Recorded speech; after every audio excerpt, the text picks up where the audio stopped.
નમસ્કાર ખેડૂત મિત્રો, આગળના બે ભાગમાં આપણે જમીન પચાવી પાડનાર લેન્ડ ગ્રેબિંગ પ્રતિબંધિત ધારો 2020 વિશે ચર્ચા કરી હતી. આજે આપણે જમીન પચાવી પાડનાર કોને ગણવામાં આવે છે એ મુદ્દા પર ચર્ચા કરીશું.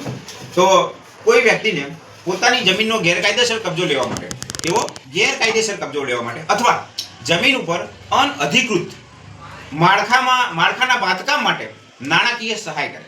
એક તો ગેરકાયદેસર કબજો લેવામાં મદદ કરે, કોઈ જમીન ઉપર કોઈ બાંધકામ કરતા હોય અને એમાં નાણાંની સહાય કરે, એને પણ આ કાયદો લાગુ પડે. અથવા જમીનના ભોગવટેદારો પાસેથી ગુનાહિત ધાક ધમકી આપી, જેનો કાયદેસર કબજો ભોગવટો હોય તેને ગુનાહિત ધાક ધમકી આપી, તમે આ કબજો છોડી દેજો, નહીંતર હું ફલાણું કરી દઈશ, હું ઘણા અસામાજિક તત્વો લાવીશ, આવી ધામ ધમકી, ભાડું, વળતર અને બીજા ચાર્જ વસૂલે કોઈ પણ હક વગર, અથવા વસૂલે અથવા વસૂલવાનો પ્રયત્ન કરે તો પણ આ કાયદો લાગુ પડે છે.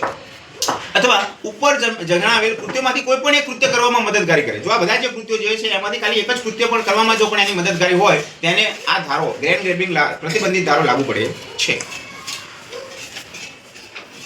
સમાવેશ કરે તેવી વ્યક્તિનો સમાવેશ આ પચાવી પાડનાર ગણવામાં આવે છે.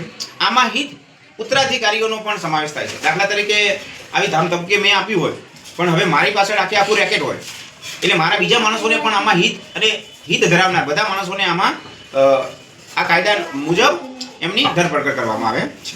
આમાં હિત ઉત્તરાધિકારીનો પણ સમાવેશ કરવામાં આવે છે. જમીન પચાવી પાડવાની પ્રક્રિયામાં કોઈ પણ વ્યક્તિને કોઈ પણ સ્વરૂપે મદદગારી કરે, કોઈ પણ સ્વરૂપે નાણાં સ્વરૂપે મદદ કરે અથવા ધાક ધમકીમાં ટેકો આપવામાં ગયા હોય એનો પણ આમાં આ કાયદા અંતર્ગત સમાવેશ થઈ જાય છે.